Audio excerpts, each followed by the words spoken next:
Señores, ahora sí, con mucha alegría, con mucho entusiasmo, una vez más en este ciclo, la segunda vez, si mal no recuerdo, vamos a estar recibiendo a esta periodista, investigadora, escritora. Ustedes saben, nuestra invitada tiene una larga trayectoria de su condición de periodista, que de alguna manera viene, podríamos decirlo, ya estará ella para ratificar o rectificar. En todo caso, tiene como una información genética, ¿verdad? Su familia, su papá, un hombre vinculado a la escritura periodística de alguna manera. Ella contó una vez una anécdota, no me olvido más, cuando la Universidad de la República dijo quedate y escribí, ¿no? Cuando cualquier otro padre sensato le ha dicho, vive ahí, protegete, le dice, quedate ahí, escribí lo que estés viendo. Bueno, a propósito de una movilización con cierta violencia que había frente a la Universidad de la República décadas atrás. Bueno, pero lo cierto es que ella también tuvo que, por cuestiones políticas, viajar al exterior. Esa instancia le permitió desarrollarse como periodista. De hecho, trabajó para agencias internacionales. Una vez recuperada la democracia, se recuperó también el vínculo entre ella y su país. Esto motivó que escribiera para distintos medios de comunicación. Muchos de nosotros seguramente la tenemos muy identificada con el semanario Brecha, lugar en el que escribió a lo largo de muchos viernes durante muchos años. ¿Cuántos en total? Y bueno, multiplicar 15 por, digamos, casi todos los viernes del año, ¿no? O por lo menos una parte de ellos, saquen ustedes las cuentas. Además, ella ha protagonizado investigaciones periodísticas que, lo que no es tan común, dieron lugar a libros, lo que a su vez dieron lugar, quizás el orden pueda haberse modificado, a películas, a realizaciones audiovisuales con Pepita la Pistolera, seguramente todos recordamos aquella producción, y En la puta vida, a propósito del tráfico de mujeres Uruguay-Italia, ¿no es cierto? Investigaciones además, algunas de ellas que tuvieron su pata en el ámbito policial-judicial, ¿no es cierto? De eso también hemos hablado y probablemente volvamos a hablar. Su penúltimo libro tiene que ver, retomando lo que de ella es más habitual, un libro de investigación periodística acerca de una figura prominente de los últimos 50 años de la política uruguaya, Fernández Huidobro, ¿no es cierto? Un libro que se publicó y que, como ustedes probablemente recuerdan, provocó por diversas razones altos índices de polémica. Y antes, razón por la cual ella estuvo aquí, había escrito una novela que tenía de alguna manera rastros que podrían recorrerse en la propia peripecia de su familia, El silencio. Bueno, lo cierto es que ahora viene por más, retomando la investigación periodística de la Gestalt a la secta, el camino oscuro. La autora está con nosotros y es Marichu, María Úrsula.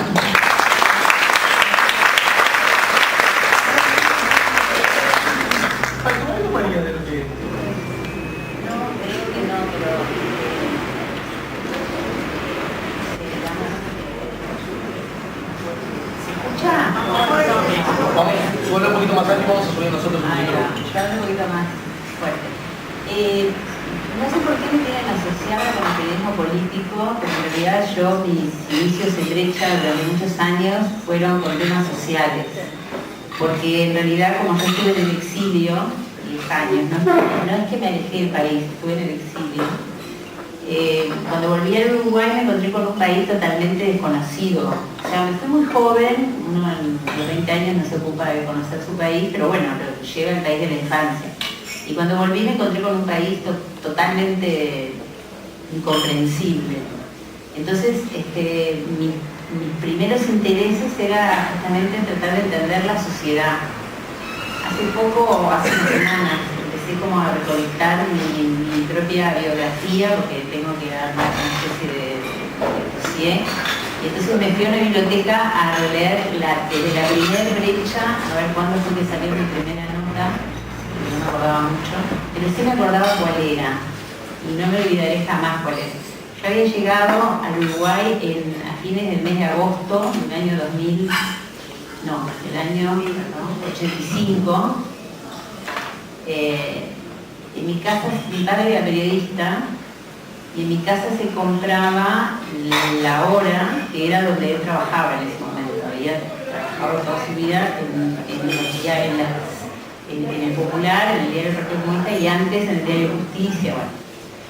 En ese momento se recibía la hora y yo todos los días, antes de salir en busca de resolver la vida, trabajo, casa, y con la ansiedad de recién llegado, además que me acuerdo que me levantaba a las 7 de la mañana y salía a hacer trámites a las 8 y mi madre me decía, no, pero esta hora, a las 8 de la mañana está todo cerrado. Y yo decía, no, ¿cómo hace todo cerrado? Está todavía. Uno va descubriendo el país así.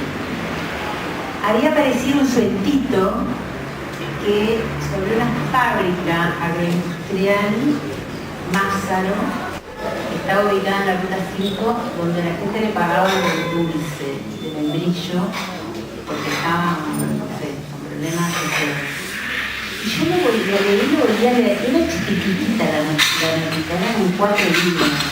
Y yo lo leí y lo volví a leer porque no acreditaba que eso existiese, que a la gente le pagasen con el producto, y en este caso el producto era dulce de membrillo en latas de grandes.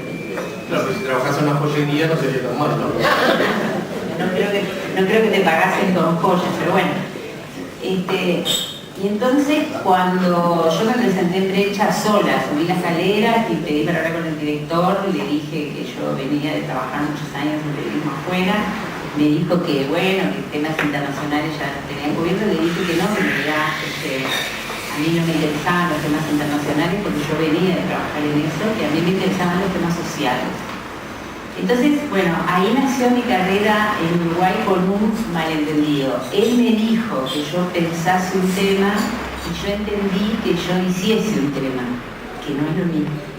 Y entonces volví a casa desesperada a buscar el cuadrito aquel, hasta que lo encontré, puse a todo el mundo a revisar los diarios hasta que lo encontré, agarré eso, que lo único que tenía era la dirección, kilómetro 35 de la ruta 5. Como yo no conocía el país, le pedí a un amigo a ver si me acompañaba, porque me daba miedo, no sé qué, pero en todo caso algo me daba inseguridad. Y entonces mi amigo me dijo, sí, te acompaño, vamos. Yo tenía una llave. Entonces allá nos fuimos al kilómetro 35 de la ruta 5. La empresa la encontramos, por el caso de la ruta, sabía que la ruta estaba cerrada. Nos fuimos al pueblo, que está como ahí en el entorno, no me acuerdo, a preguntar a ver si alguien conocía a alguien que trabajase. Y así fuimos rebotando hasta que llegamos a un matrimonio, o sea, nos dijeron, sí, allá había un matrimonio que trabaja en la cuadra. Y ahora la volví a encontrar la nota, porque en ese momento me impresionó mucho entrevistar a estas dos personas que les puse un nombre, María y Juan, porque yo desde la mentalidad de una persona que viene a vivir en Francia, yo trataba de entender cómo se podía vivir cobrando con dulce de membrillo.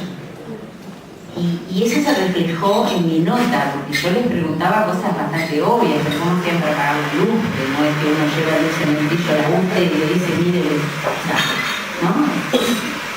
Y ellos al mismo tiempo me escuchaban como con el asombro de una persona que le hacía preguntas que para ellos eran como medias, yo pienso que fuera de lugar, porque en ese momento en Uruguay, y desgraciadamente todavía, era muy común esa cosa. Entonces a ellos les asombraba mi asombro, y a mí me asombraba la situación. Y de ese asombro nació mi primera nota, que en realidad yo creo que no es casualidad, porque el periodismo es un poco eso, es pararse ante la realidad con curiosidad y con el afán de tratar de entender. Y entonces yo volví a subir la escalera de Brecha con mi nota bajo el brazo y que en aquel momento la escribíamos en máquinas, aquellas viejas que hacían ruido, subí la escalera con mi nota bajo el brazo y al cabo me dijo, no, pero bueno, yo te dije que pensaras un tema. Yo dije, che. Pero bueno, yo lo que pasa es que ya escribí un tema. Me dijo, bueno, dejame la nota, que es lo peor que les pasa a los periodistas, pero que les pasa siempre. Dejame la nota que yo la leo y después después algo. Yo entendí, después te llamo. Eso es lo que dije. Había un después. O un potencial después. Claro, yo entendí, después te llamo, pero no.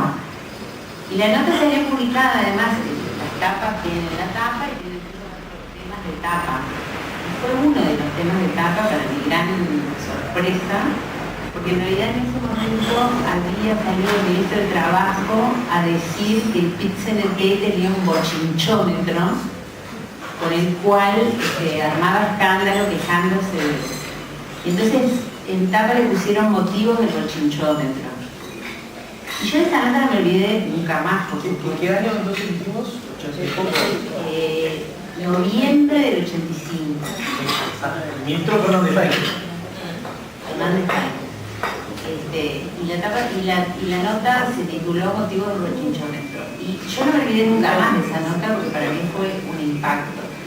Y ahora, releyendo, buscando las brechas, empecé a, cosa que yo en realidad vagamente me acordaba, pero empecé a ver que durante muchos años a mí me interesaron los temas sociales.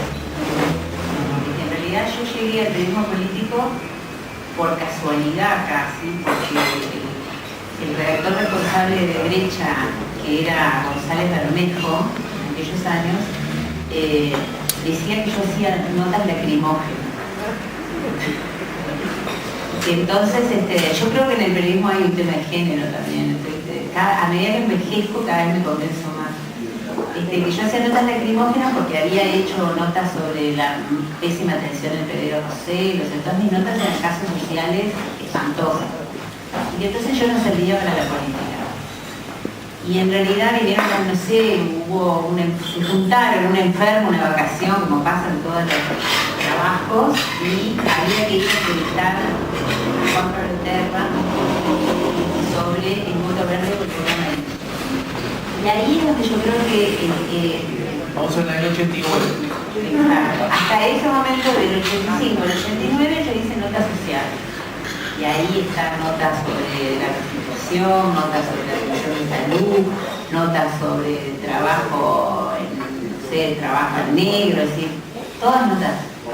Y en el 89 había que entrevistar a Juan Pablo Terra y los periodistas políticos, no sé, no estaban enfermos, no me acuerdo.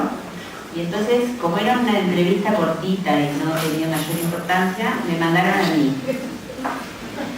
Y yo creo que ahí digo que el periodismo también tiene un corte de género porque, digamos que a mí los bla bla no me convencían. Yo le pregunté, ¿usted va a votar verde o va a votar amarillo? Y él me bla bla bla bla. Entonces yo le dije, bueno, está, pero ¿va a votar verde o va a votar amarillo? Y bla bla, bueno, sí, pero ¿va a votar verde o va a votar amarillo? O sea, no hay muchas maneras de contestar una pregunta tan... Entonces al final me dijo, bueno, yo esa pregunta no se la voy a contestar. Perfecto, esa es una respuesta. Fue lo que se publicó. Entonces el secretario de Relación dijo, con esta divina, porque yo había aterrizado, yo me creía ser adulto, pero en el Uruguay aterricé en la magia de la infancia, con mis 30 y no me acuerdo cuántos años, pasé a ser una niña acá.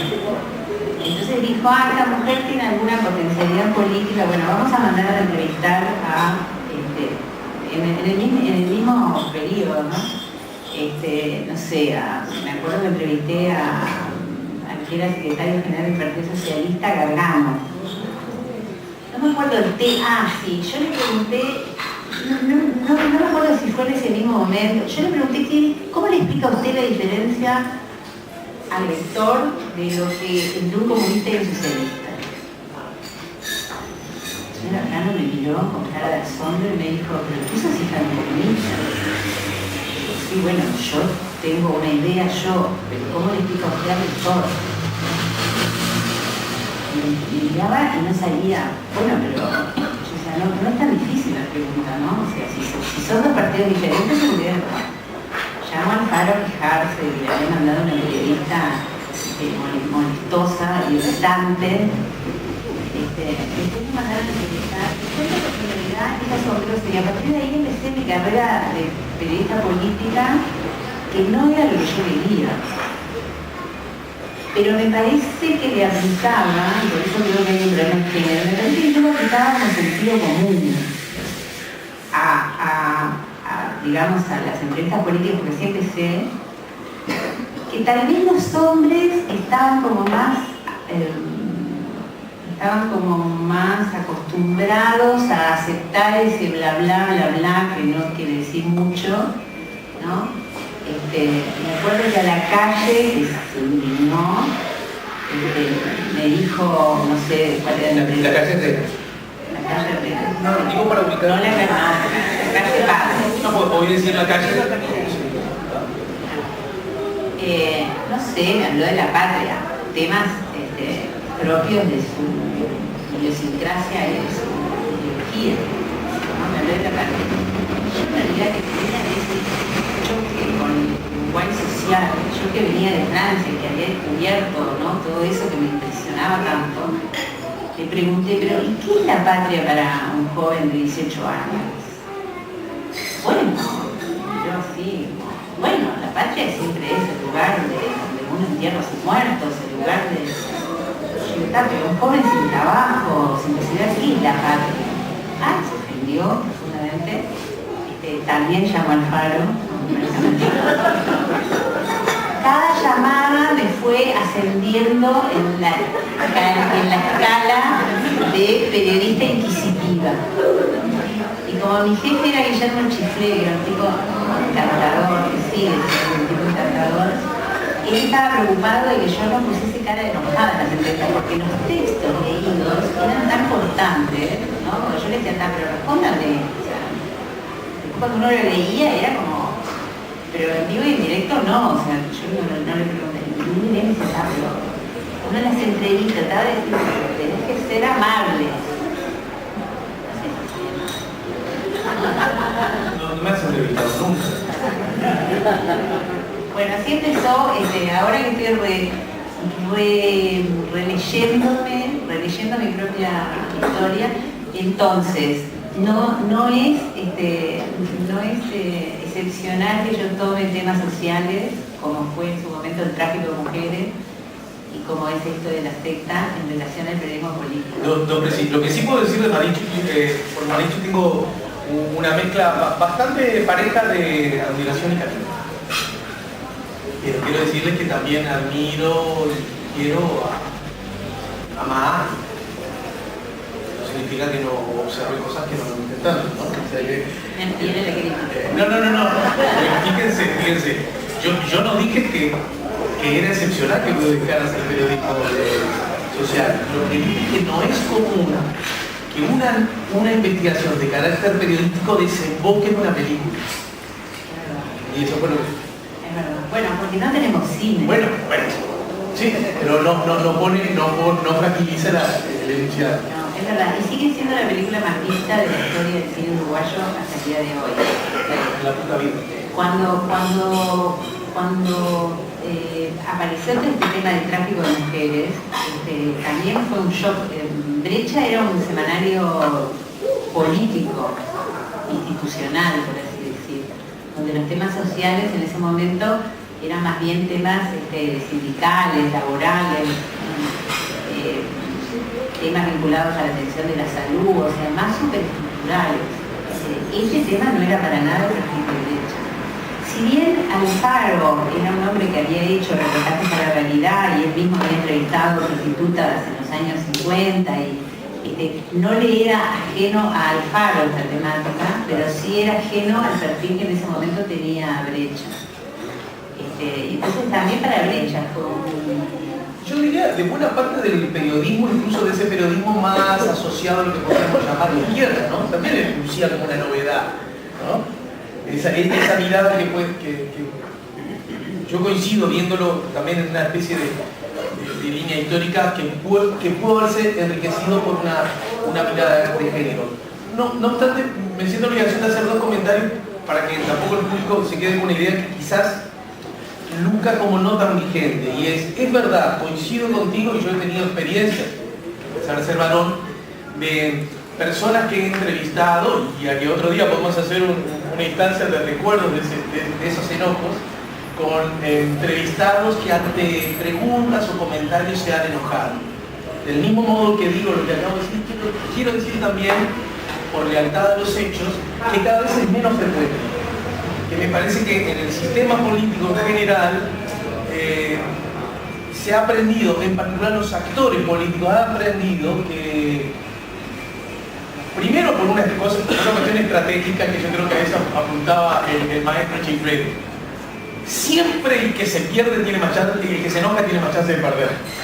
y aún diciendo grandes verdades, queda deslucido ante el otro, ¿verdad? Es como que es así, casi un rasgo sociológico, antropológico, psicológico, ¿no? Y después otro asunto es que me parece que me ha pasado, me gano buena parte de mi vida, me la gano preguntando cosas a otros, y buena parte de esos otros son gobernantes en el sentido amplio, ya formen parte del gobierno propiamente dicho, de la oposición, hombres y mujeres de la política, en general tienden a enojarse, noto, un poquito menos, a tal punto que aquel que se enoja a veces es como, a esta altura no sé cómo honrar a aves, ¿cierto? Vos podés coincidir en ese último asunto que te digo, ya digo raro que se te enoje alguien cuando... Conmigo se siguen enojando. La de Huidobra fue una demostración, ¿no? Pero en realidad... No, yo me refería a entrevistar. ¿Se entiende? Lo que contaste, esto de llamar. Y después una cuestión que siempre conviene recordar, y es por supuesto que es desdeñable de cualquier actor de cualquier naturaleza, llamar a su superior persiguiendo, se diga o no se diga, la idea de que ese quiere decir trabajo. Esto es así, ¿verdad? Nadie dice, algunos sí, muy brutos dirán, echalo o echala. Pero todos sabemos que ese llamado a la corta o a la larga persigue eso, lo que vuelve al protagonista, no digo un ser deleznable, pero sí un ser que protagonizó una conducta de vida. Esa es una cosa, en cualquier orden de cualquier estructura de poder. La otra cosa que quiero decir, de todas maneras lo que verdaderamente falla en esa cadena es ese jefe o ese director que se hace eco de esa llamada. ¿Me explico? Sí, porque llamadas siempre hay, no solo de políticos. Otra de las notas que descubrí ahora revisando es que una de mis primeras, no sé, cuarta, quinta, no me acuerdo, yo denunciaba la mala atención que había en el Pereira Rosell en la cátedra de ginecotología en ese momento. Una mujer, no me acuerdo qué era lo que le había pasado, y bueno, y no lograban que la atendiera, y el grado 5 no le daba pelota, y no sé qué. Pero yo escribí una nota. Dio un parpus en la cátedra y llamaron a Brecha indignados de que nosotros pusimos en cuestión la atención que había en el Pereira Rosell. Entonces, y convocaron a Alfaro a una reunión. Entonces Alfaro me dijo, yo no puedo ir solo, en realidad si voy solo es como que te estoy desautorizando, tú tenés que venir conmigo. O sea, la única manera de apoyarte es que vamos a ir, porque en realidad siempre tenemos que escuchar lo que tienen para decir, la otra parte a la que uno acusa, pero vamos juntos. Y entonces, bueno, sí, yo me acordaba de la escena porque yo no hacía mucho que estaba en Brecha y claro, ya era medio incómodo que no poner al director en esas circunstancias. Pero me acuerdo al final de la discusión, porque en realidad ellos se defendían diciéndome, bueno, pero esas son las condiciones en las que tenemos que trabajar. Y yo les dije, pero yo nunca vi hasta ahora una manifestación de médicos por 18 pidiendo un cambio de condiciones. Sería que yo los veo a ustedes, porque hasta qué punto uno es cómplice y hasta qué punto uno es víctima. Y eso se sigue aplicando hasta el día de hoy. Pero ¿no? en todas las áreas, ¿no? Que nos puede hacer algo ligado al otro, ¿verdad? Me viene la frase, perdón, vos, ahora que me acordé, creo que en el final del libro citás a Benedetto, ¿no? Y ahora me vino Benedetto en la cabeza, cuando nos dice, no siempre podemos hacer lo que queremos, pero tenemos el derecho a no hacer lo que no queremos. Y si vos lo llevas a cada cosa de lo inconsciente, lo chico, lo grande, lo público, lo privado, es un santo y seña a tener en cuenta, ¿no? Es lo que Sartre decía, que en el momento de la decisión cada uno está sola consigo mismo. Por lo tanto, la posibilidad de decir que no es, digamos, irrenunciable. Uno no puede no. Es como el último rincón de la resistencia, es decir, no, yo eso no lo voy a hacer. Interludio 2017, el encuentro. A mediados de 2017 yo me encontraba de viaje cuando un colega me envió un mensaje por Facebook. Tengo unos conocidos que querrían contar su historia con una secta en Uruguay. ¿Los puedo poner en contacto contigo? Le respondí que sí, le pasé mi número de móvil, pero le advertí que todavía faltaba un mes para mi regreso. El primer contacto fue entonces por teléfono. Una voz de hombre me dijo que llamaba el nombre de mi amigo y que esperaba, así, poder reunirse conmigo a mi retorno. Por fin lo hicimos una tarde tibia, casi primaveral, en una casa de la Costa de Oro, que desde afuera parecía una casa normal, pero que en su interior denotaba su precariedad en mil detalles. Mucho más tarde descubriría que esa era una de las tantas consecuencias del después. Cada una de las víctimas tuvo que empezar prácticamente de nuevo su vida en muchos planos, entre ellos el laboral y el material. Déjenme hacer un comentario a propósito de cómo arranca lo que podríamos llamar el capítulo 1 de esta investigación, y que da cuenta, esto corre a su vez mi cuenta, de un talento que tiene nuestra invitada, y es, está anunciado en la contratapa, está anunciado en el arranque del libro, esto alude a una investigación que podríamos llamar de carácter periodística, pero que en todo caso, antes y por encima de todo, está bien contada, porque seguramente a la mayoría de ustedes, igual que a mí, que cuando lo leí, arrancás así y lo que querés es seguir leyendo. ¿Y cuándo? ¿Y dónde? ¿Y quién? ¿Bajo qué circunstancias? ¿Y qué datos? Y en ese sentido, me parece que el trabajo de María es un buen trabajo que está, yo no soy crítico ni tampoco tengo elemento académico suficiente como para dilucidarlo, pero en todo caso me parece que es un muy buen ejemplo de cómo un rigor de carácter periodístico que incluye investigación y que por lo tanto necesita de fuentes, de datos, de contextos, también, en este caso diría, puede, yo agregaría debe, ser unido a una pluma que hace que uno lea todo eso sin aburrirse o dispersarse. Así que que me imagino que es el que habrán visto también los editores, ¿no? A propósito del tema, ¿fue una idea tuya o de los editores que esto se transformaron en libro? No, fue una idea de... fue una idea mía, sí, fue una idea de las propias víctimas que me contactaron.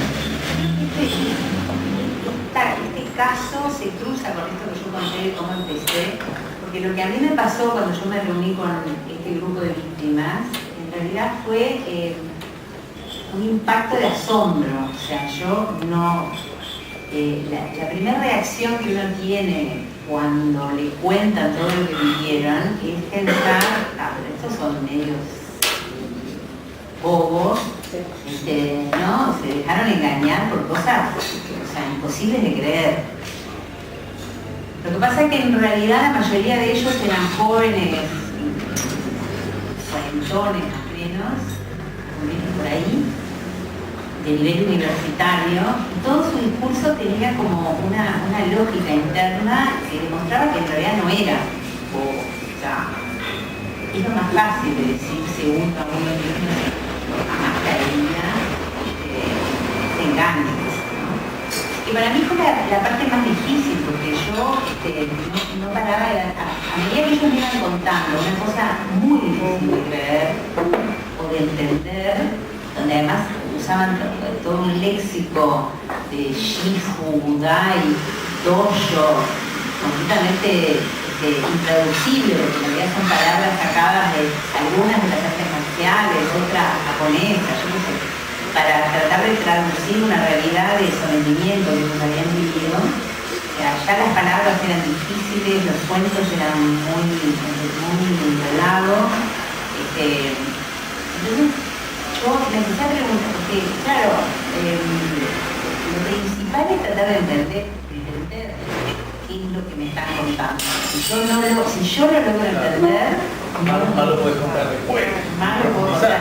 Ese es uno de los problemas del periodismo. Los periodistas, el primer deber que tienen es tratar de entender para poder después transmitir. Lo que no quiere decir coincidir, entender, y también estuvo en discusión con el libro de Huidobro. Yo intenté entenderlo, antes de juzgar, entender una historia para ver cómo era que había llegado.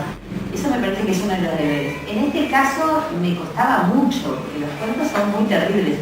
En esta secta se cometieron delitos muy graves, hubo abuso sexual, robo de bienes, a la gente la separaron de su vida común y de su vida normal con la teoría de que había que borrar la historia personal. Algunos durante 28 años abandonaron a la familia, abandonaron hijos grandes e hijos chicos. O sea, es una historia tremenda, donde se cometieron delitos graves, pero eso fue un proceso. O sea, en realidad, inicialmente, después yo leyendo lo que se sabe de las sectas, uno descubre que la gente inicialmente se integra voluntariamente, hay un acto voluntario porque encuentra un lugar que lo acoge, que le resuelve problemas, que lo apapacha, como dicen los mexicanos, que hace sentir que pertenece a un grupo, que no, por eso son tan sonrientes, cuando uno ve las sectas todos sonríen, que tratan de transmitir esa sensación.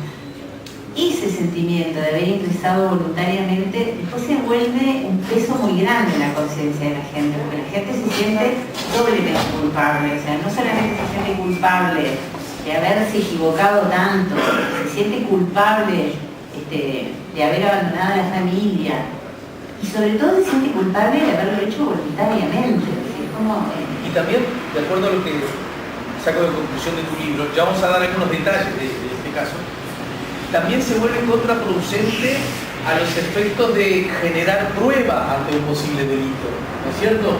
Quiero decir, si ustedes salen por la calle y en una camioneta, dos tipos vestidos de negro lo meten dentro de la camioneta y después resulta que se encuentran y cuando abren los ojos que le quitan la capucha están en una chacra en Maldonado, obviamente esto luce como un secuestro y fácilmente se puede decir, fui privado de mi libertad.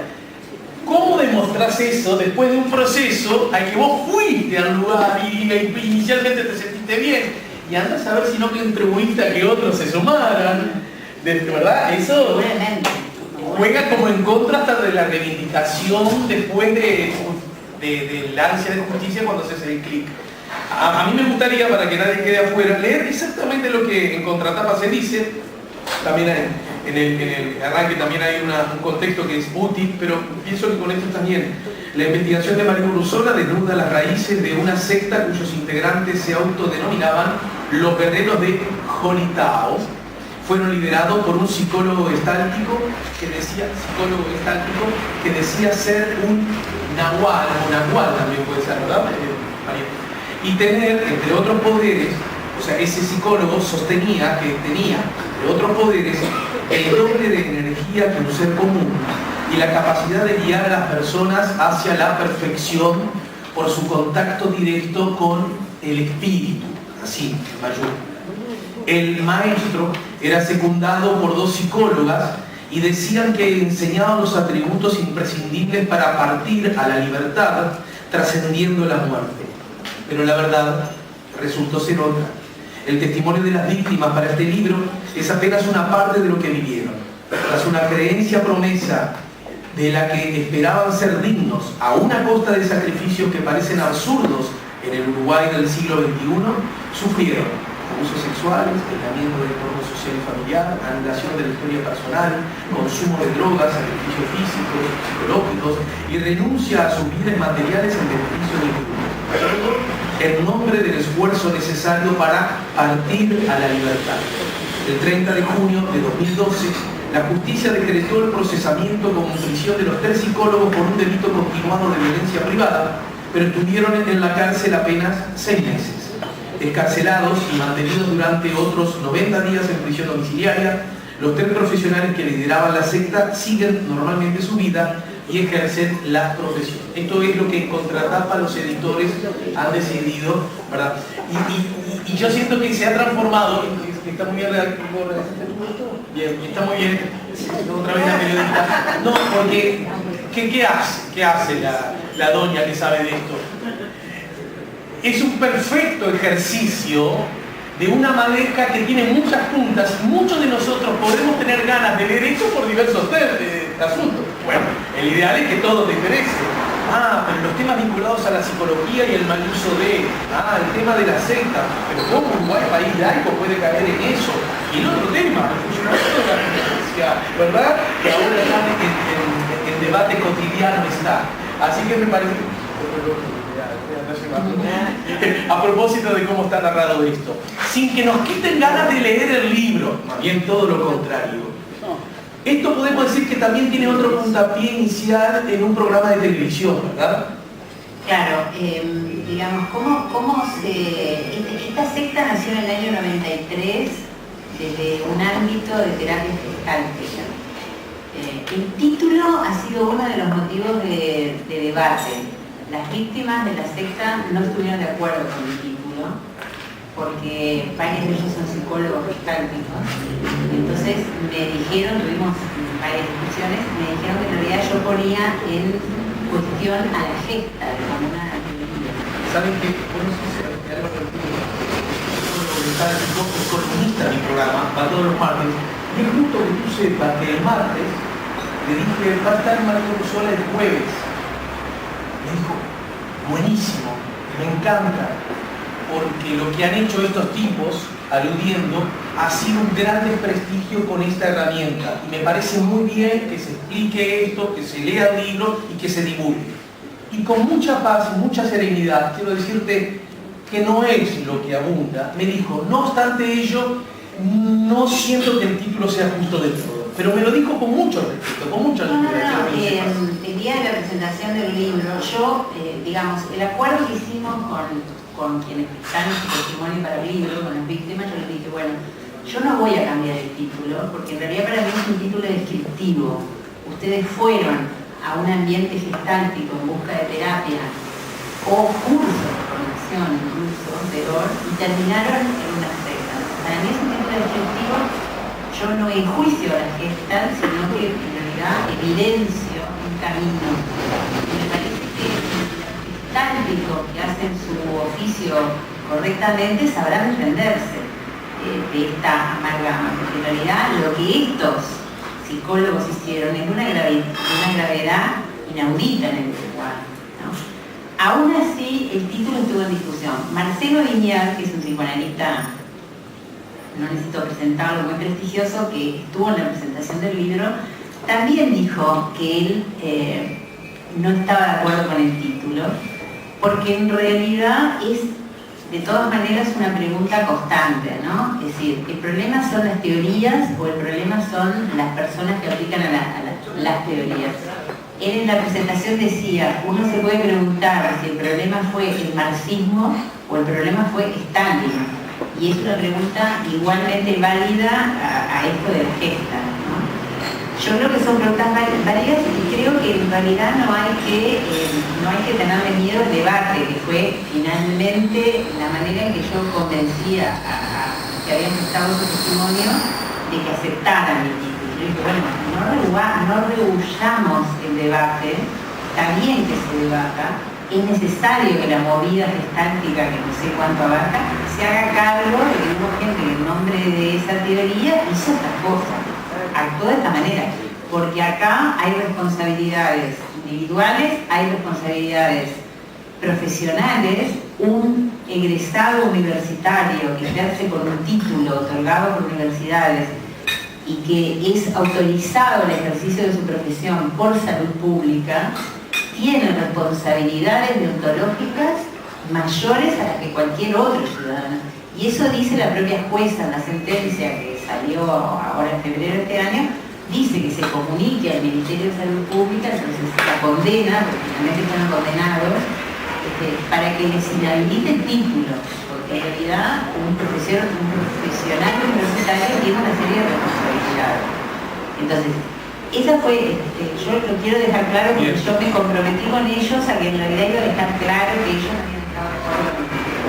Pero en realidad este tema tiene muchas dimensiones, pero tiene dos que a mí me parece que son las más importantes. Uno es cómo fue posible que estos graves delitos se cometiesen acá entre nosotros, en Montevideo, en la Costa de Oro, en Maldonado. ¿Cómo es posible que esto ocurra entre nosotros ahora y que sigue ocurriendo? Las víctimas están convencidas de que en realidad sectas como esta, parecida, hay muchas. Desde que el libro salió, han habido por lo menos 3 padres que se han contactado conmigo para decirme que sus hijos están en situación es similar, que ellos no saben qué hacer. Y yo en realidad no soy especialista en sectas, no sé si en Uruguay hay especialistas en sectas. Es claro que no existe el delito de sectas, por eso a esta gente le dieron un delito continuado de violencia privada, pero por ejemplo les podrían haber dado asociación para delinquir y no le dieron, cosa que yo creo que les rebajó la pena. En todo caso, el delito de secta no existe. Y el abogado de una de las líderes, recordemos que los procesados fueron 3, ¿verdad? Ahí va. El líder y 2 psicólogas. José Luis Jiménez y su segunda esposa, que se llama Daniela Campos, y su tercer pareja, que se llama Lourdes Peñalosa. El abogado de Daniela Campos, que es Francini Valle, un prestigioso abogado penalista, hace un alegato que en realidad es muy interesante. Yo cuando lo encontré en el expediente dije, mirá, este señor me da pie a plantear una serie de cosas. Porque él hace un alegato preguntándose qué es una secta, quién está en condiciones de decirlo que es o no es una secta, y dice que la primera secta en la historia de la humanidad fue Jesús y sus apóstoles, y que por eso fueron perseguidos, y hace una especie de descripción. Y dice que esa secta terminó institucionalizándose al punto de que él es un Estado y tiene un representante en todo el mundo y su jefe es un jefe de Estado. Y además dice que en realidad en las narices del Estado en Uruguay está lleno de grupos que tienen iglesias en 18 de julio, programas de radio que le dicen a la gente que les van a vender un jaboncito por el cual se van a bañar y eso les va a traer felicidad y negocio. Entonces el abogado dice, ¿por qué esto es una secta y el resto de los grupos no? ¿O por qué no admitimos que lo que pudo haber sido una secta con el nacimiento del catolicismo en realidad después se transformó en la religión más difundida del mundo? Es un argumento retórico interesante, pero es falaz, porque en realidad cuando nació Jesús, no sé cuáles eran las leyes, pero seguramente no había estas leyes que hay hoy, y lo primero es que esta gente violó leyes. O sea, el tema de las creencias es el segundo nivel que está planteado por esto. El primer nivel es que esta gente cometió delitos, violó leyes, ¿no? Y hizo cosas que nuestra comunidad en su conjunto penaliza y castiga. Acá no está en discusión, en primer lugar, las creencias, sino que lo primero que está en discusión son los delitos graves. Después viene el tema de las creencias, que sí, es necesario preguntarse, porque en realidad yo fue lo primero que me pregunté, ¿qué es lo que hace que gente inteligente como yo, formada, sea capaz de creer que un señor nahual los va a hacer trascender a la libertad evadiendo la muerte? Es decir, ¿qué cree la gente? ¿Qué creemos? Esa fue mi primera sorpresa en todo esto, porque resulta que las encuestas que hay en el Uruguay sobre creencias dicen que entre el 75 y el 80% de la población dice creer en alguna forma de Dios. O sea, en un país laico, con un Estado laico, con instituciones laicas, y en una sociedad donde se respeta, digamos, la libertad de culto, el 80% de la población dice que cree en alguna forma de Dios. Lo que pasa es que ahí está, a mí me quedó muy claro en cómo vos planteas los temas, en una confusión muy generalizada, muy cotidiana de nosotros los uruguayos cuando nos vemos a nosotros mismos. Bueno, primero que nosotros, yo soy de los que cree que igual que cuando uno se ve en el espejo, en realidad nosotros nos vemos a nosotros mismos mejor de lo que somos, ¿no? Pero esa es una idea que yo tengo, ¿verdad? Pero en todo caso, está muy justa esa precisión que tú haces. Que vivamos en un estado laico, es decir, que desde la perspectiva legal, constitucional, el Estado no profesa fe ni tiene religión oficial, no significa que sos individuo, ¿no? Y simplemente, pero para introducir y enriquecernos entre todos, no para apoderarnos de ninguna verdad, porque además tampoco este es el ámbito, ni siquiera ese objetivo como tal es probable y es posible, y las veces que se persiguió, los resultados fueron malos. En todo caso, basta recordar el debate sumamente intenso que hubo en Montevideo y en el país todo acerca de si se instalaba una imagen religiosa en un espacio público hace muy poquito tiempo, y la dimensión que tuvo ese debate y los las posiciones favorables a ese hecho, que uno percibía que eran muchas, no daba cuenta de esa población tan laica, ¿verdad? No estoy emitiendo juicio al respecto, simplemente estoy advirtiendo esas cosas que tú señalabas. Ah, la pucha, se ve que entonces esta cuestión tan laica no la tenemos tanto en nuestra cotidiana vida, ¿no? Nosotros nos hemos acostumbrado, por ejemplo, a fenómenos como que el 2 de febrero toda la costa uruguaya se llena de miles de personas que van a la ceremonia de Yemayá. En realidad no sabemos qué son proyectos, ¿no? En todo caso van a la ceremonia, ¿no? Y son miles. Y también nos hemos acostumbrado que el 3 de junio, creo que es, van a San Bono en Florida. Es decir, nos hemos ido acostumbrando a Se puede abrir la camina, ¿no? Nos hemos acostumbrado a una multiplicidad de expresiones religiosas, espirituales, a las cuales se ha venido a sumar una nueva modalidad de espiritualidad, porque ustedes llaman, que es todo lo que nació con la New Age, ¿no? Y en realidad nos hemos acostumbrado a oír hablar de decodificación emocional, lectura del aura, registros akáshicos. Bueno, no sé, yo hago en el libro una lista, le llamo las palabras mágicas, porque en realidad con esta movida de la New Age, que es un poco lo que explica esta especie de irrupción de todas estas terapias alternativas, en realidad es como una combinación de dos cosas. La gente ha ido descreyendo de las instituciones, incluso los que creen en alguna forma de Dios, no creen en la iglesia. Entonces, la gente ha ido armando como su combo de creencias a la medida personal. Un sociólogo con el que conversé para este libro, que Néstor Acosta, que fue el que hizo la guía de la religiosidad de Montevideo, en el marco del CLAE, me encontraron más de 100 grupos religiosos en Montevideo, 100, yo casi me caigo desmayada. Él me decía, ahora el supremo Dios de cada uno es uno mismo, y cada uno se arma el combo de creencias a su manera y mezcla las cosas que le parecen bien. Esa necesidad de creencia del ser humano, que es, por supuesto, ancestral, los seres humanos, en realidad el horror que tienen es de la muerte, y por lo tanto todos necesitamos creer que estamos en la vida para algo, ¿no? Entonces esa necesidad de trascendencia, esa necesidad de explicación, esa necesidad de sentir que estamos en la humanidad por algún fin, es lo que hace que la gente busque. La búsqueda es ya de por sí una actitud. Y eso se ha sumado a la falta de confianza que no sé, en los últimos años, no sé cuándo, se ha ido generando hacia la medicina occidental y cristiana, científica, racional y cartesiana y farmacológica, ¿no?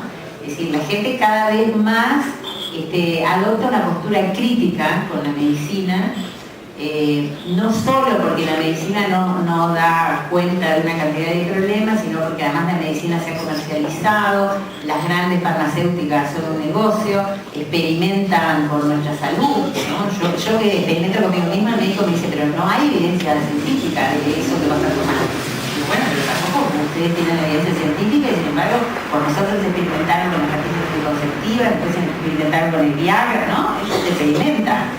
Después Alemania y... Adiós, gracias, María. Yo soy de la generación que fue un experimento de la pastilla anticonceptiva, después fue un experimento, tratamiento para los colores, que era la suplementación hormonal. Si somos conejillos de India, ¿no? Entonces, bueno, la gente dice, yo no quiero más eso, porque en realidad, entonces, esa conjunción de no creer en las instituciones y no creer en la medicina científica ha permitido que nazcan todas estas movidas que proponen, usan la palabra sanar, ya no curar, y es una combinación. Ellos proponen sanar espiritualmente y al mismo tiempo sanar físicamente. Entonces, toda esta especie de irrupción de nuevas terapias proponen como una combinación que hace que de alguna manera tienen respuesta en esa nueva incredibilidad de la gente que no cree ni en las instituciones ni en la medicina. Esto que decís es perfecto en el sentido que se entiende con absoluta claridad.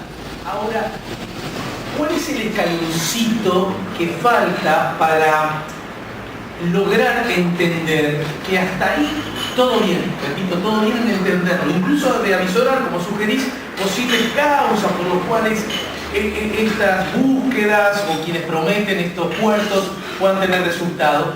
Ese es un asunto. Ahora el otro es vení, metete en esa pieza oscura, sácate la ropa, tocame, yo también estoy desnudo, y cuando querés acordar, el maestro te está penetrando. Lo digo porque eso vos lo contás y lo contás muy bien. Es decir, da la sensación que ahí ya estamos frente a otra cosa, ¿no? Es decir, ¿qué? Porque hasta ahí yo ponele que te lo llevo, sí, claro, porque andá, que padre, que acá me escucha, que casa no me da política, pero llega un momento que cuando dejar de ver al tuyo, de conocer a tu mamá, no le des bolilla a tu hijo, tu bienes materiales dámelo, y encima sacarte la ropa cuando yo te digo. Es otra cosa, ¿o no? Nada fue dicho así, claro. Obviamente, ¿no? Fue un proceso, pero en realidad un proceso que se basó en una literatura que existe y que yo también soy de la generación que la leyó. Hubo un antropólogo peruano norteamericano, que está en debate si era peruano norteamericano,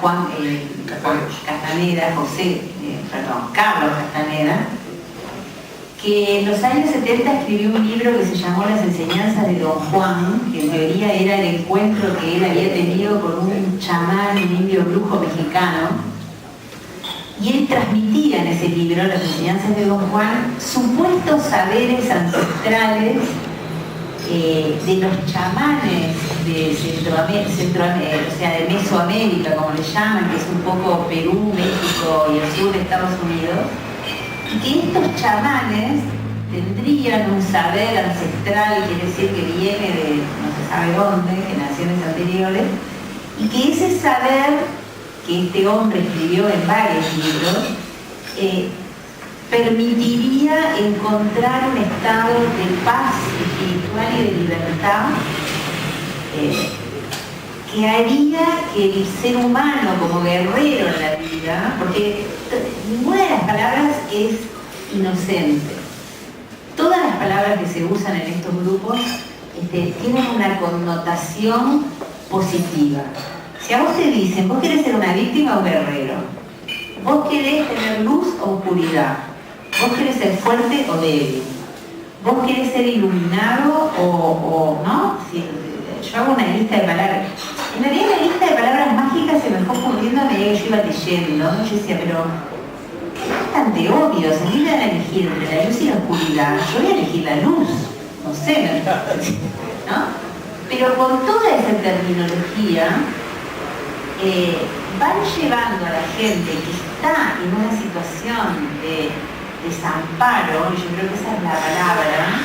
Yo no soy psicóloga, no soy especialista, soy solo periodista, ¿no? Por lo tanto yo trato de manejar con mucho cuidado esto, porque en realidad hago afirmaciones que las hago desde mi comprensión de los fenómenos, desde mi intuición de los fenómenos, pero no tengo elementos científicos, no soy una científica de ninguna de estas áreas.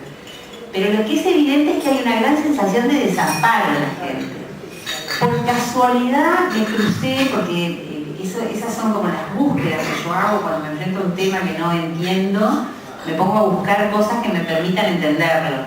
Entonces por casualidad me enteré que había un sociólogo, antropólogo francés que había escrito un libro que se llamaba Una tentación contemporánea. Yo me mandé a buscar el libro porque no lo podía comprar por internet, no tengo un hijo que vive afuera, lo volví loco hasta que me consiguió el libro y me lo mandó. Entonces este hombre, que es súper interesante, después me enteré que era un hombre famosísimo en su universo de sociólogos y antropólogos. Es el viejo dicho horrible que se fue a comprar cigarros y nunca más volvió. Bueno, este hombre lo que dice es que en esta sociedad posmoderna, líquida, agitada, urgente, hemos perdido todos los ámbitos de pertenencia, de referencia y todas las redes de contención, Y entonces los seres humanos nos encontramos como en una doble situación que nos produce una gran angustia. Por un lado nos encontramos solos, porque se han ido como desapareciendo todo lo que antes eran, él habla mucho de lo que eran las redes de la familia extendida, el barrio, el pueblo, las instituciones que había en el barrio y en el pueblo, la iglesia, el sindicato, la fábrica, todo eso se ha ido desapareciendo en pos de la autonomía individual. Entonces nos fuimos quedando solos, cada uno de nosotros con nuestra humilde humanidad, pero al mismo tiempo estamos hiper exigidos por una sociedad que se ha vuelto cada vez más rápida y como más tributaria del éxito, el logro, el tener, el ser, el estar ahí, ¿no? Entonces por un lado estábamos cada vez más solos y por otro lado estábamos cada vez más exigidos. Y eso, no sé, yo lo digo desde mi lugar, pero cualquiera que sea madre, que tenga que trabajar y que lo sabe, porque tiene que ser buena madre, tiene que ser buena profesional, tiene que ser buena empleada doméstica de sí misma, tiene que, ¿no? O sea, hacemos no sé cuántas tareas. Y los hombres también, porque a los hombres el nivel de exigencia con la condición de ser hombre, con que es el proveedor y tiene que ser exitoso y tiene que ganar para mantener a toda su familia, y no tiene que demostrar debilidad, y no tiene que tener penas, ¿no? Entonces, es demasiado lo que cargamos en una situación de desamparo de redes de contención social. Por lo tanto, nos sentimos muy solos, y nos sentimos en general muy solos, no conocemos las respuestas a nuestras angustias, y entonces vamos en busca de ayuda, porque eso es lo grave de este caso. Esta gente fue a buscar terapia o fue a buscar formación, porque algunos de ellos eran tan jóvenes que se estaban formando. Es decir, cuando uno recurre a un psicólogo, está en una situación de vulnerabilidad por definición, porque si no, uno no recurriría a buscar una ayuda de alguien, ¿no? Yo le he preguntado a mucha gente a partir de este libro, ¿cuál es la mala praxis de un psicólogo? ¿Cómo se mide la mala praxis de un psicólogo? Porque, no es fácil probar la mala praxis médica, pero por lo menos uno tiene métodos. Y la mala praxis de un psicólogo, si uno va al psicólogo y el psicólogo te larga loco, o sea, ¿cómo se evalúa? ¿Quién evalúa? ¿Cómo se evalúa? ¿En base a qué parámetros? ¿Cómo llega uno a un psicólogo? Si no es por la recomendación de un amigo, de un amigo, de un amigo. ¿Esa es la manera de llegar a una persona que trabaja con la salud mental? La verdad es impactante, porque uno empieza a decir, pero ¿sabés que a todo eso que suscribo hay un elemento que es todavía que lo vuelve más perverso, y es la persona que va a un psicólogo es porque logra tener una mirada sobre sí misma lo suficientemente crítica para decir, uya, no estoy del todo bien o podría estar mejor, lo que habla de cierta dosis de coraje y valentía, ¿no es cierto? Tampoco es tan común, ¿no? Y ese gesto, que repito, me parece digno de ser subrayado, alguien dice, siento que esto lo podría hacer mejor y no lo estoy haciendo bien, siento que no estoy siendo justo ni conmigo mismo, ni con paradójicamente, los seres que más amo, que muchas veces son los que más me aman, de pronto se ve envuelto en una dinámica y una lógica en la que sale notoriamente perdiendo. A mí me gustaría, María, que intentáramos responder alguna de las preguntas. Mirá, no es tan común que lleguen tantas. Así que, vamos arriba. ¿Cómo una persona puede darse cuenta si es influenciado, manipulado por otras personas, como en el caso de una secta? En primer lugar, porque lo van llevando a cortar sus lazos normales de vida. Eso es infalible. Si cualquier solución significa que tú tenés que cortar los lazos con tu familia, con tus amigos, es un mal camino. A mí una madre hace unos días se contactó conmigo y me decía, mi hija está en un grupo de ella dice que es un grupo de yoga. Estoy desesperada porque en realidad no para de mudarse, no tiene nada, vive sola con un perro, no deja que nadie intervenga. Entonces yo le dije, yo no soy especialista en el aborto cirujano, o sea, es importante infosectas, pero no la dejes sola, o sea, sea capaz de superar el dolor que causa el rechazo de la vida, pero tú no sabes la furia que tiene conmigo, o sea, es conmigo. Y decir, pero es lógico que sea conmigo, o sea, usted es la persona que más la conoce, y por lo tanto es la persona que se puede dar cuenta de lo que le está pasando. Usted es la testigo de que ella se está yendo en una secta. No la abandone, porque en realidad lo que ellos logran es eso, es agarrar gente vulnerable que se empieza a alejar de la familia. Y como estamos en la época de yo hago lo que quiero y que nadie me diga lo que tengo que hacer, eso también es el sustrato de muchas de las cosas que pasan, ¿no? Cada uno es el dueño de sí mismo y de su vida, y nadie le puede decir nada a nadie, porque nos hemos vuelto tan relativistas, morales, que entonces resulta que los padres no se animan, ¿no? Hay un momento en que los regalan. Y entonces la gente también se siente abandonada. Para estas víctimas, ellos me decían, fue terrible salir de la secta, y ellos se decían a ellos mismos, ¿quién nos va a querer recibir? Cuando nosotros los destratamos, los abandonamos, les mentimos, ¿no? Los engañamos. Uno de ellos me contaba, entró con 18 años, salió con casi 40, no tuvo hijos, no tuvo pareja, se perdió la vida, y ella me contaba, me decía, yo le llegué a decir a mi madre que quería la herencia en vida, que quería que vendiese todo para que me diera mi parte, para dárselo al grupo. Por suerte, dijo mi madre, no lo hizo. Entonces ellos, al querer salir, se sienten también de que nadie los va a recibir, de que en la casa no los van a acoger porque se portaron horrible, ¿no? Sienten eso. Entonces, yo creo que es eso, si algo te hace olvidarte de tu familia y de tus amigos, no está bien. Ya en 1988 el padre Lizaga publicó su libro con 35 sectas que actuaban en Uruguay, incluida la secta MUN. ¿Utilizó esos estudios para informarse sobre el tema? La pregunta cada vez. Los conocía de aquella época, esos estudios, porque en realidad conocía al padre Lizaga.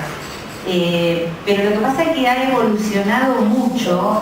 En aquella época las sectas estaban muy vinculadas a, digamos, a lo estrictamente religioso.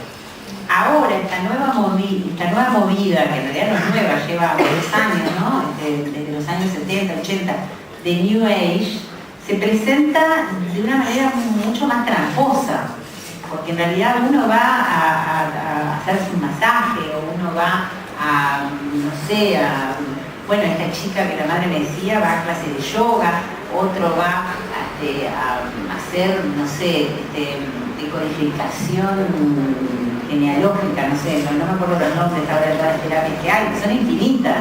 Entonces uno tiene la sensación de que en realidad va a un ambiente más o menos terapéutico, ¿no? Y en realidad se está acercando a lugares donde hay prácticas que es muy difícil. También es un proceso, ¿no? Por eso la voluntariedad de la gente que se mete en una secta es el primer paso. La gente ingresa voluntariamente en busca de un lugar de pertenencia. Y lo primero que le dan es un ambiente acogedor. Lo primero que hacen es acoger a la gente, tratarla bien, hacer que sienta que pertenece a un grupo de elegidos, de gente que por suerte encontró ese lugar y que en realidad ese lugar lo va a llevar por un camino de salvación, pero que solo ese camino lo va a encontrar ahí, no puede encontrar solo el camino de salvación, lo tiene que encontrar en el grupo. ¿Sabés qué agrego a todo esto que decís, leyendo tu libro y además usando otros insumos? La sensación o la convicción de que si te vas, dejás escapar una oportunidad, que vos sos un elegido que te está dando la humanidad de ser parte de los mejores del planeta. Y hay que ser bueno para decir, no quiero ser de los mejores del planeta. Cuando toda la vida está instalada esa idea de ser los mejores, ¿no? Esta cosa de... Bueno, yo creo que se une también a otro experimento que la humanidad siempre ha hecho, que se ha transformado en pueblos elegidos, o partidos vanguardia, o ser parte de ese grupito que sabe más que los demás, que es más sabio que los demás, y además que es más justo que los demás. Tiene que ver también con el tema de la autoridad. Hubo, yo no me acuerdo ahora el nombre, pero una prueba científica muy famosa llevaron a gente que creo que le hicieron en Estados Unidos, pero es muy famosa en ciertos ámbitos científicos, llevaron a gente a un laboratorio y le dijeron que en realidad estaban haciendo una prueba científica, vestidos todos de médico, en realidad estaban haciendo una prueba pero de otra característica, y entonces le pedían que le dieran descargas eléctricas a una persona que participaba de él, hasta un determinado umbral. Y bueno, parecían ser médicos los que daban la orden, ¿no? Y en realidad fue bastante aterrador el experimento porque se demostró que la inmensa mayoría de la gente era capaz de seguir, más allá de lo que le decían que era el umbral de dolor, que obviamente no era y los que le estaban dando la electricidad no lo estaban sufriendo, pero la inmensa mayoría de la gente fue capaz de seguir y de infligirle al otro mandado por una supuesta autoridad vestida de túnica blanca, y ahí está todo el tema de los símbolos y de la autoridad y de la sumisión a la autoridad y al supuesto saber. Esos médicos debían saber lo que estaban haciendo porque el objeto de prueba en realidad era uno, que algunos, un porcentaje muy pequeño, dijo no, esto no lo puedo hacer, estoy causando dolor a otros. Es famosa esa prueba, no recuerdo el nombre, pero digamos, entonces tiene que ver también con cómo la gente se posiciona a sí misma en un lugar de sumisión a la autoridad. Alguien dice, quizás la pregunta es ¿por qué el ser humano necesita a alguien o algo superior? Se lo dice, miedo a la libertad, según Freud, un esquema quizás. Sí, ¿por qué el ser humano necesita trascender? No sé, es una pregunta, ¿no? que forma parte de nuestra existencia. Yo no la puedo responder, no soy filósofa tampoco, pero me parece que por ese lado todos todo el tiempo necesitamos formar parte de algo. Primero supongo que porque somos seres sociales y sentir que estamos solos genera un vértigo existencial muy duro, ¿no? Y todos buscamos lugares de pertenencia. Cuando yo estaba hablando con el sociólogo Néstor Lacosta, que él estaba en Boston de casualidad, entonces hablamos por Skype, yo le decía, pero a mí me gusta entender que esta gente haya sido capaz de creer, ¿no? Él es especialista en religiones. Yo decía, a mí me cuesta entender. Y él decía, pero María, a ver, hay gente que cree en el Partido Comunista que va a ser la revolución que ya se vio que no la va a hacer. ¿Por qué te cuesta entender que haya gente que crea en religiones y no que crea en partidos? O sea, ¿por qué las creencias hay algunas que sí y otras que no? Y en realidad hay un filósofo israelí que escribió un libro que ahora está muy de moda que se llama Homo Deus, y en realidad escribió dos. Escribió dos. El primero es de ¿cómo es? De animales a dioses, y el segundo es Homo Deus, que les aconsejo que los lean. Y él dice que en realidad son todas religiones, incluida la del Partido Comunista. Y yo que vengo de esta historia, mi familia era comunista, no sé qué, realmente, hace poco leí uno de los libros de la escritora rusa, Svetlana, no me acuerdo su apellido porque es muy difícil, que es la que ganó el Premio Nobel de Literatura, y uno de los libros que tiene, uno de los tantos que escribió sobre la era soviética, se llama El hombre rojo, en realidad en español se llama El hombre soviético, creo, y ella solo publica testimonios, no hay ni una línea de ella misma, son testimonios de gente que cuenta su vida bajo el régimen soviético, testimonios a favor, testimonios en contra, testimonios de gente que participó, testimonios de gente que estuvo presa, o sea, no hay un tipo de testimonios, hay todos los tipos de testimonios. Y la verdad, para mí fue como un viaje al horror, porque además yo conozco esa cultura, fui parte, me crié en eso, y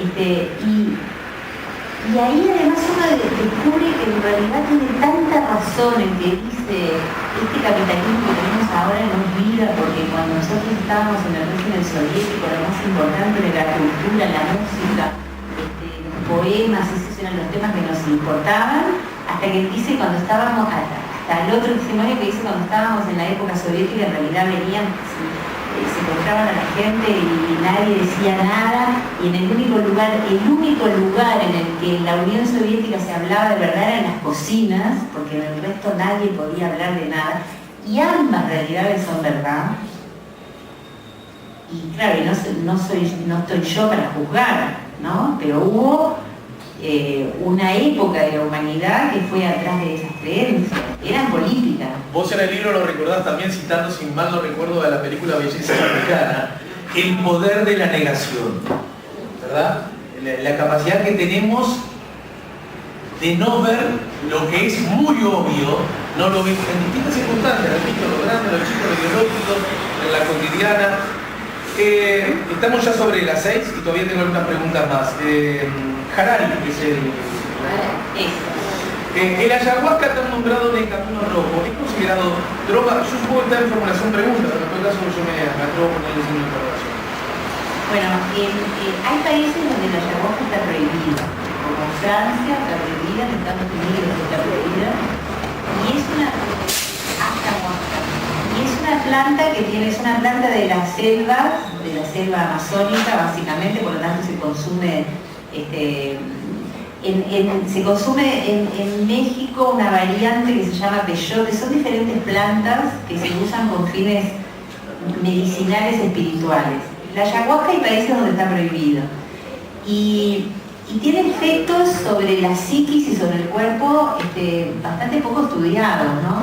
Yo de casualidad me crucé con un amigo que es nefrólogo y me preguntó, ¿en qué andás? Y bueno, le conté del libro y me dijo, mirá, ¿sabés lo que empezó a aparecer en la cátedra de nefrología en el grado 5? Empezamos a tener pacientes con insuficiencia renal por uso de ayahuasca. Y en realidad lo que sí sé es que hay grupos acá en Uruguay que antes se iban a tomar la ayahuasca a Brasil o a Perú. Ahora ya hacen venir chamanes que traen la ayahuasca y hacen ceremonia acá, que es preparan con es como una liana en realidad la ayahuasca, es como una raíz. De todos modos, que haya productos que puedan hacer mal a la salud de acuerdo al consumo que tengamos. Bueno, nosotros en el occidente no necesitamos de la ayahuasca, ¿no? Alcanza con el alcohol, alcanza con el dulce de leche, muchas cosas, ¿verdad? No, lo digo para que no nos vengan a... Lo que pasa es que la ayahuasca tiene un efecto en la mente, no solo en el cuerpo. Sí, tiene, cocaína, marihuana también. La humanidad está en debate acerca de estas cosas. Si se trata de prohibirlas porque no puede hacer daño, si se trata de educarnos acerca del vínculo con las sustancias, ¿no? Totalmente.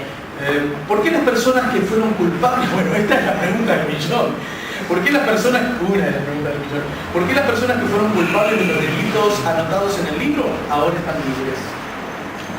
Porque por varias cosas, porque el delito que se les dio es violencia privada, que está penado con de 2 a creo que 4 o 5 años, y les dieron 2 años, y en realidad por el viejo código a los 6 meses pidieron la libertad anticipada y se la dieron. Sí, porque hay, si tenés antecedentes, la buena conducta. Porque les podrían haber aplicado un delito más grave y no se lo aplicaron, supongo que porque eran, no sé, en la propia sentencia figura como agravante que sean licenciados universitarios y atenuante que sean primerizos. Entonces, bueno, la jueza consideró eso.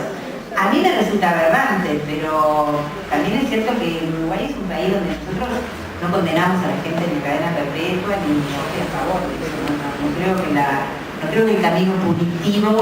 Lo que no me cierra de la narración, asomándome al espíritu de la pregunta, es pongamos que por la ley vigente, bueno, la persona que comete esta serie de delitos ya esté en libertad, digamos, que puede estar un poco preso, un poco domiciliaria, ¿no?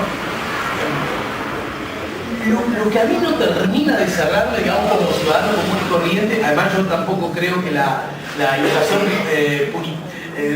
unitaria sea buena medida, en general no creo que contribuya a que vivamos mejor. Lo que sí me resulta curioso es que esas personas pueden ejercer. ¿Se entiende? Ese es un asunto que a mí me... Eso es competencia de salud pública. Me hace un ruido grande. Competencia de salud pública. Porque dedicate a otra cosa, papá. Claro, pero no. En realidad es salud pública la que les tiene que inhabilitar el diploma, o sea, el ejercicio de la medicina y el ejercicio de las áreas de entorno, y entre ellas la salud mental, es salud pública la que lo habilita o no.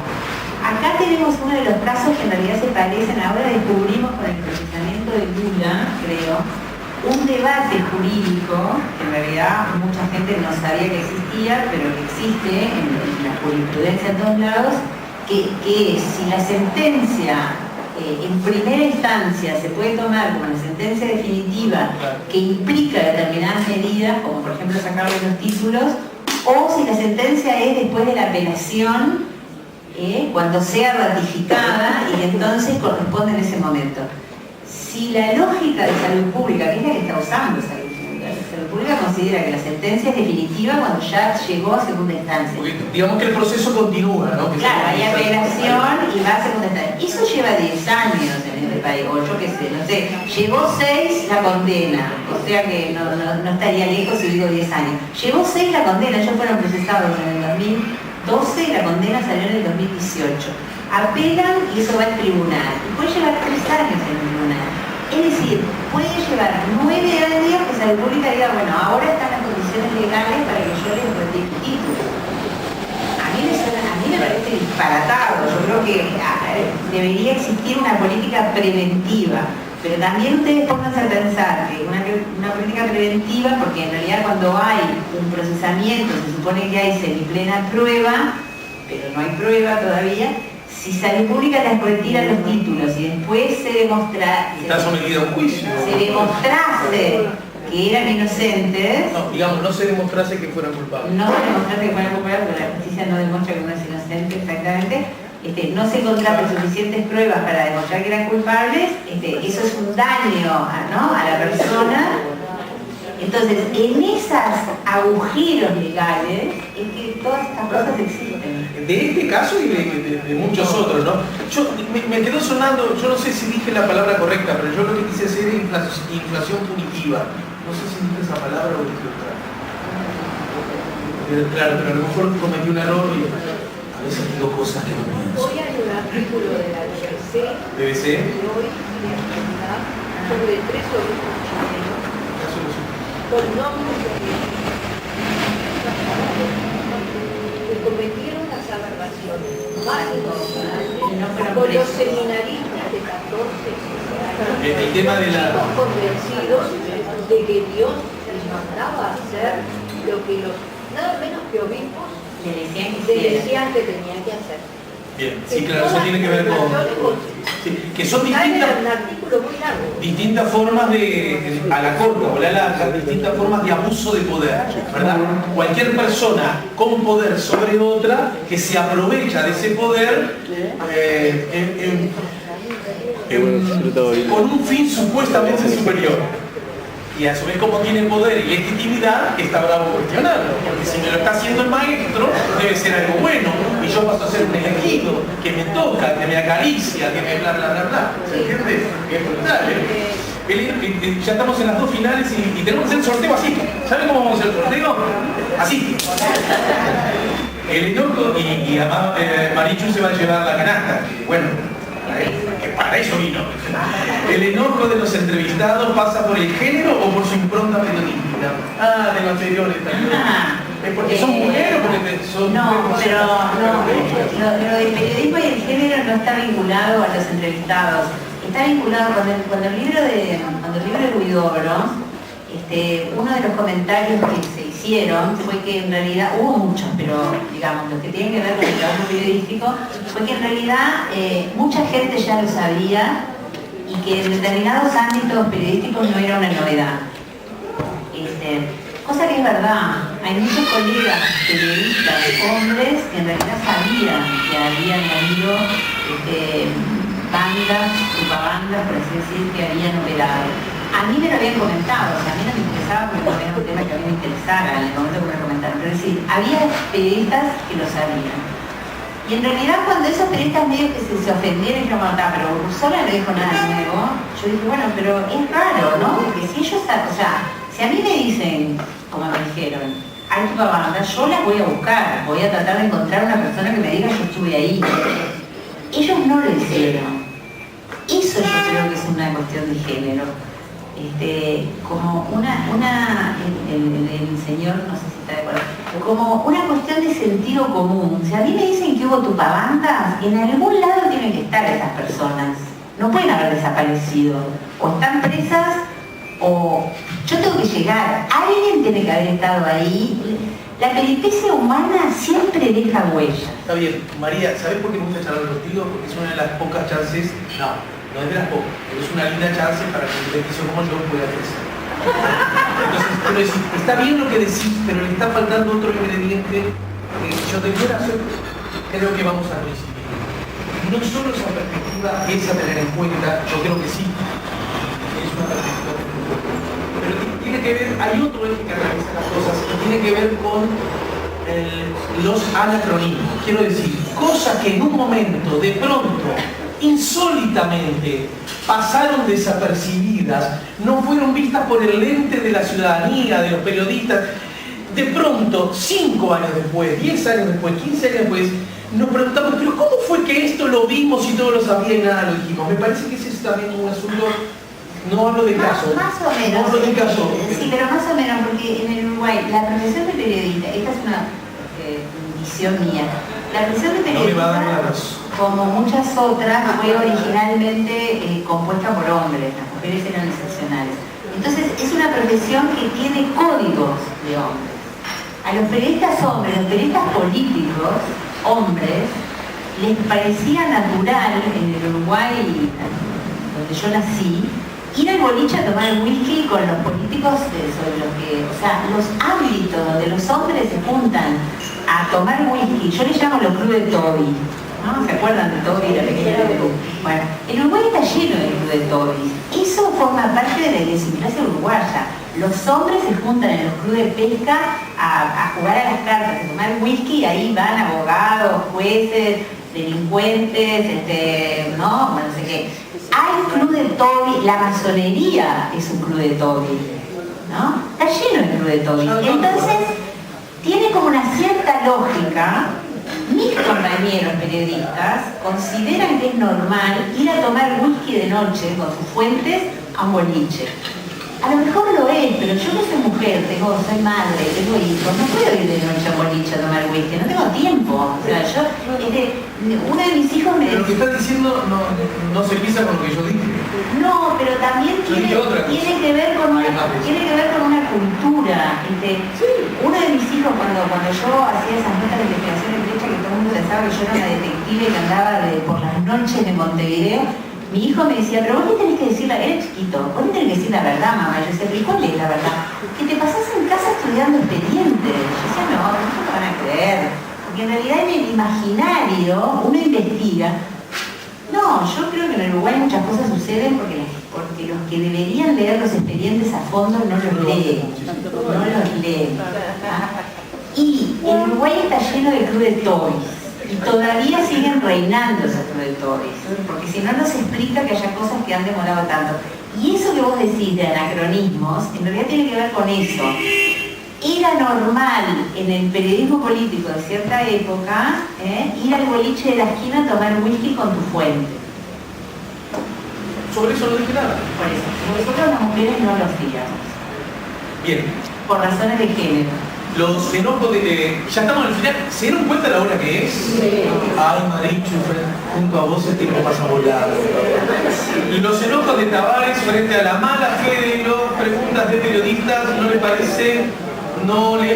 no creen más una respuesta sorprendida y molesta de esa ignorancia que obligaría a ese tipo de cuestionario no periodístico sino policíaco, lo dice Torres. Creo que lo que intenta, yo probablemente lo leí mal, que pronto no estaba del todo bien escrita, pero lo de Tavares es el técnico. A propósito del enojo, que a veces los enojos vienen por la mala calidad de las preguntas, que podría ser.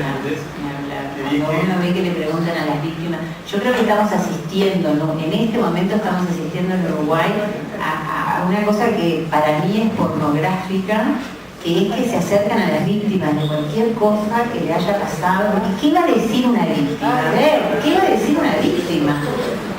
¿Cómo sintió, qué viejo. Ayer dieron una información sobre la niña de 2 años. Que yo estaba en la casa de mi, yo no tengo televisión, yo estaba en la casa de mi hijo y estaban mis nietos y dije, por favor apaga eso, porque ¿qué sentí? A ver, ¿qué le agrega a la conciencia nacional, a la problemática? O sea, ¿qué nos agrega como ciudadanos que nos cuenten lo que la sentencia dice que es un horror, es un horror? Entonces, yo también creo que eso los ciudadanos no debemos permitirlo, no debemos permitir que se degrade hasta ese punto. No sé si es apagando la televisión o cómo, pero ayer en casa apagamos la televisión, yo no tengo televisión y me parece que eso es inaceptable. Si uno le va a preguntar, no se le puede preguntar a la víctima nada, porque la víctima acaba de ser víctima de algo espantoso. ¿Qué va a decir? Totalmente de acuerdo. Lo interesante y lo muy curioso, para que nosotros acá no digamos todos, oh, es que en ese tipo de contexto es cuando muchas veces el rating sube. Entonces digo porque también nosotros como ciudadanos, yo no hablo como comunicador, tenemos que mirarnos a ese verdadero espejo, no el que nos devuelve una imagen mejor de la que nosotros tenemos. Bueno, vamos a hacer el sorteo, pero antes de que nos paremos sola.